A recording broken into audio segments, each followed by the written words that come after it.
આપણા જોડે આવ્યું એક્ટિવા પ્લેઝર, એનો સેલ બંધ થઈ ગયો છે, એટલે એનો સેલ આપણે રિપેર કરીએ.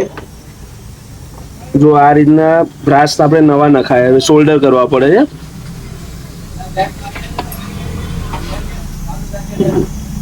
આ બ્રાસ નવા લગાવી દઈએ એટલે સેલ ચાલુ થઈ જશે. આ રીતના બે બ્રાસ આવે. કેમ કે આ બ્રાસ લગાવી દો, કામ તો લોકો નવો જ સેલ નાખે છે, પણ આપણે રિપેર કરીએ છીએ આનો.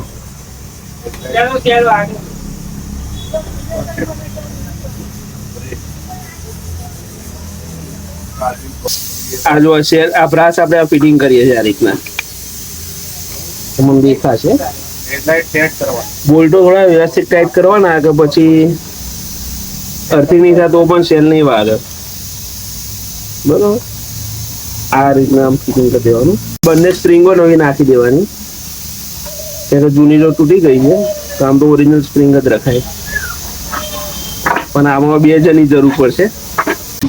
જો આ રીતનું લગાવવાનું બ્રાસ, કેમ કે 2 બાર પ્રેસ કરી રાખવા, બસ છોડ દે. જો આ રીતના સેટ કરવા પડે.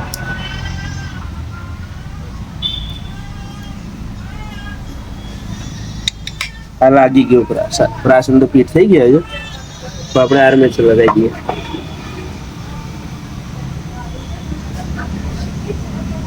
એટલે ગ્રીસનો ડબ્બો લઈને આકાશ,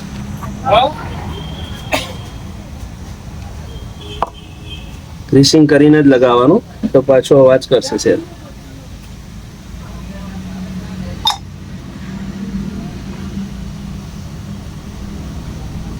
આમ બોલ્ટો ફિટ કરો, તમારો સેલ ઓકે.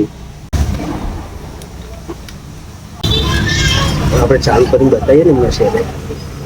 આ જો આ રીતના બોલ્ટો, અર્થિંગ વાયર અહીંયા લગાવી દેવાનો.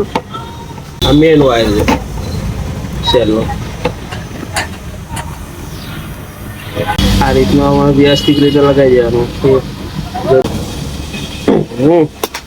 તો સેલ બતાવું તો મસ્ત ચાલુ કર્યું.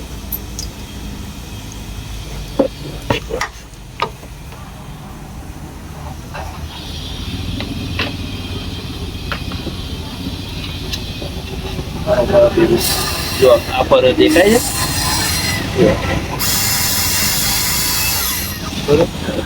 આ રીતનું અંદર ફિટિંગ થાય સેલ.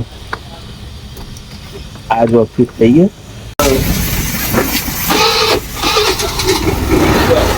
થોડી કેટલી વીક પડે ને, પણ 4 થઈ જશે એટલે આવી જશે. ઓકે.